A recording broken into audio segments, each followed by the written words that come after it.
अस्सलाम वालेकुम नाज़रीन, मैं हूं वसीम अली और आप देख रहे हैं Wasim Ali official YouTube channel. नाज़रीन, तरीके इंसाफ के खिलाफ क्रैकडाउन बड़ी तेज़ी के साथ जारी है और जिस अंदाज के अंदर ये क्रैकडाउन किया जा रहा है, जैसे नॉमिनेशन पेपर्स लोगों को फाइल नहीं करने दिए जा रहे, जैसे उनसे नॉमिनेशन पेपर जो है वो छीने जा रहे हैं। और फिर आज सरदार लतीफ़ खोसा की बहू को जैसे गिरफ्तार किया गया, यूँ लग रहा है कि सिस्टम को किसी तौर पर भी तरीके इंसाफ काबिल कबूल नहीं है। और क्या वजह है कि तरीके इंसाफी सिस्टम को कबूल नहीं है, इसके ऊपर आज के व्लॉग के अंदर आपके साथ डिस्कस करेंगे। और जो दूसरी खबर है कि 9 मई के जो मुल्ज़िमान हैं उनके खिलाफ एक और तगड़ा इकदाम जो है वो उठा दिया गया। अब उनकी प्रॉपर्टीज जो है वो जब्त करने का सिलसिला शुरू हो गया है। कुल मिला के कितने लोग हैं तरीके इंसाफ के जो मफरूर हैं, जिनको अभी तक पुलिस जो है वो तलाश कर रही है, ये तमाम की तमाम तफसील आपके सामने रखते हैं। लेकिन उससे पहले हमारी आपसे एक ही होगी गुजारिश कि अगर आपने अभी तक हमारे चैनल को सब्सक्राइब नहीं किया तो काइंडली अभी हमारे चैनल को सब्सक्राइब कर लीजिए। और अगर यही वीडियो आप सोशल मीडिया के किसी और प्लेटफॉर्म के ऊपर देख रहे हैं, इसी वीडियो के डिस्क्रिप्शन के अंदर हमारे चैनल का लिंक होगा, लिंक में जाइए और डायरेक्टली हमारे चैनल को सब्सक्राइब कीजिए। नाज़रीन, पहले बात कर लेते हैं कि तरीके इंसाफ इस सिस्टम को क्यों काबिल कबूल नहीं है। तरीके इंसाफ के खिलाफ कौन से ऐसे इकदाम उठाए गए हैं जिसको देखते हुए यूँ लग रहा है कि ये सिस्टम कभी भी तरीके इंसाफ को अब अडॉप्ट नहीं करेगा। तो सबसे पहले एक छोटी सी मिसाल आपको मैं देता हूँ। गुज़िश्ता रोज़ मोनिस इलाही ने एक वीडियो ट्वीट की है। उस वीडियो के अंदर देखा जा सकता है कि उनकी वालिदा अब वो पहुंचती हैं नॉमिनेशन अपने पेपर जो है वो फाइल करने के लिए, और जैसे ही वो पहुंचती हैं तो उनसे दरवाजे के साथ ही खड़ा शख्स जो है उनसे नॉमिनेशन पेपर छीनने की कोशिश करता है। और वहाँ पे मौजूद पुलिस एहलकार वहाँ पे खड़े होते हैं, टस से मस नहीं होते, गोया उन्होंने कुछ देखा ही नहीं। तो यूँ लग रहा है कि ये एक खुली छुट्टी दे दी गई है तरीके इंसाफ के चाहने वालों को कि वो अगर नॉमिनेशन पेपर फाइल करते हैं तो उन्हें ना करने दिए जाएँ, क्योंकि वहाँ पे पुलिस जैसे साकित खड़ी थी वैसे ही खड़ी रही, कोई एक्शन नहीं दिखाएगा। और अगर आप अंदाज़ा लगाएं कि तरीके इंसाफ की तो अलग से एक पहचान थी 9 मई के वाक़े के अंदर, तो ये जो मोनिस इलाही है, इनकी वालदा या इनके वालिद, वो तो नहीं शामिल थे। अब जो अटैक किया था, जो हमला किया था, वो तरीके इंसाफ ने किया था, तरीके इंसाफ के चाहने वालों ने किया था। इनका एक नया सा तल्लुक था परवेज़ इलाही का तरीके इंसाफ के साथ, जो और अब जाके तरीके इंसाफ के अंदर जो वो रिसेंटली इनकी जमात जो है वो जम हुई थी। तो ये है कि इन्होंने हमला भी नहीं किया, इन्होंने कुछ भी नहीं किया, उसके बावजूद भी अगर इन्हें नॉमिनेशन पेपर जो वो फाइल्स करने के अंदर इतनी दिक्कत हो रही है, इतनी प्रॉब्लम्स हो रही हैं, उनसे सरेआम ऐसे डॉक्यूमेंट छीने जा रहे हैं, तो इट्स मीन कि ना तो तरीके इंसाफ और नहीं तरीके इंसाफ को चाहने वाले तरीके इंसाफ को सपोर्ट करने वालों के लिए यहाँ पे कोई जगह होगी या कोई नरम गोशा होगा, ऐसा हरगिज़ नहीं है। और दूसरी जानब आज देखें, सरदार लतीफ़ खोसा हैं, उनकी बहू हैं शाइस्ता खोसा,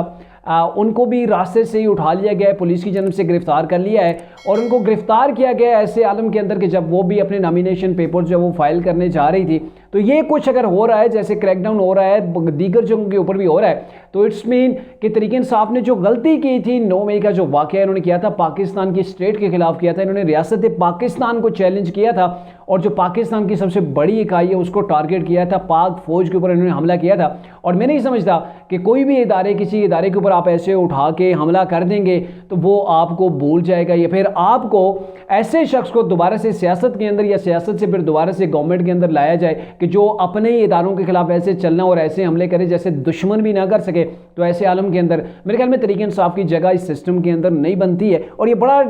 वाइड किस्म का मैसेज है तरीके इंसाफ के लिए कि आपके लिए यहाँ पे कोई जगह नहीं है, आपकी जगह कोई और पार्टी आ सकती है, कोई और पार्टी ले सकती है, अगर वो अपने बलबूते पे आगे चलती है तो जा सकती है, लेकिन अब आपको अडॉप्ट नहीं करना पड़ेगा और नहीं किया जाएगा। और जो आपकी गलतियां हैं उनकी सज़ा आपको हर सूरत मिल करेगी। और इसी से रिलेटेड आपको ये बताऊं कि 9 मई का जो वाक़या हुआ था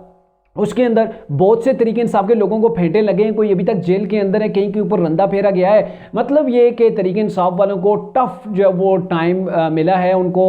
मुश्किल हालात से दो चार हैं। ऐसे मुश्किल हालात के तरीके इंसाफ के 237 से ज़्यादा जो इनके पार्लियामेंटेरियन, इनके प्रोविजनल असम्बली के मेम्बरान थे, वो भी तरीके इंसाफ को छोड़ के तरीके इंसाफ ने 2 पार्टियों को आगे जन्म दिया है, जिसके अंदर परवेज़ खटक की पार्टी आ गई है, तरीके इंसाफ पार्लियामेंटेरियन, और दूसरी इस्तेकाम पाकिस्तान, ये तरीके इंसाफ के ही दोनों बच्चे हैं। तो ये तरीके इंसाफ की हालत हो गई है। कप्तान उनका जेल के अंदर है, कप्तान से बल्ले का निशान भी छिन चुका है, कप्तान खुद चेयरमैन नहीं रहा है, कप्तान ने जिसको चेयरमैन बनाया वो भी चेयरमैन नहीं रहा है, यानी कि विदाउट हेड इस वक्त तरीके इंसाफ जो है वो चल रही है। और आप देख लें कि तरीके इंसाफ का क्या हाल हो गया कि आप नॉमिनेशन पेपर्स भी फाइल नहीं हो रहे। और जो लोग इन्होंने हमला किया था 9 मई के मुल्ज़िमान है, 336 की तादाद बताई गई है जो अभी तक मफरून है, जिसके अंदर हमाद अज़हर हैं, मुराद सईद हैं, जिसके अंदर शहबाज गिल, दीगर काफ़ी सारे लोग मेरे ख्याल में शामिल हैं। तो ये लोग जो मफरूर क्यों हैं या यहाँ से फिर भागे हुए हैं, रोपोश किए हुए हैं, तो तो अब फैसला ये किया गया है कानून के मुताबिक ये जो मफरूर हैं इनकी प्रॉपर्टीज जो है वो जब्त की जाए। ज़ाहिर है जो मफरूर होता है उसके लिए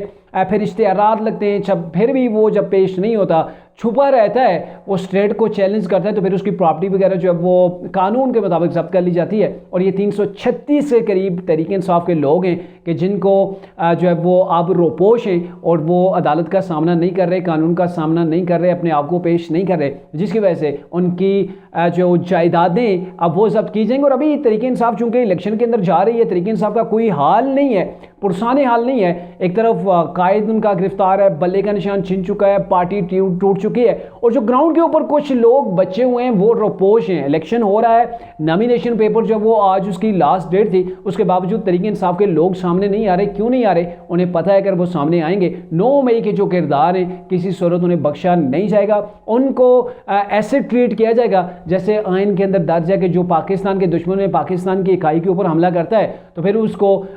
जो उसी तरीके से जो है वो ट्रीट किया जाएगा जैसा आइन पाकिस्तान कहता है। तो तहरीक इंसाफ के लिए ना तो इलेक्शन के अंदर जगह नजर आ रही है, न ही इलेक्शन के बाद, और न ही तहरीक इंसाफ के लिए कहीं से भी नरम गोशा जो है वो स्टेट दिखा रही है कि तहरीक इंसाफ को कहीं पर कोई मुआफ़ी मिले। ऐसे चांसेस अभी तक तो कोई पाकिस्तान के अंदर डेवलप नहीं हुए, और यूं लग रहा है कि आने वाले टाइम के अंदर भी तहरीक इंसाफ को इतनी आसानी से रास्ता प्रोवाइड नहीं किया जाएगा।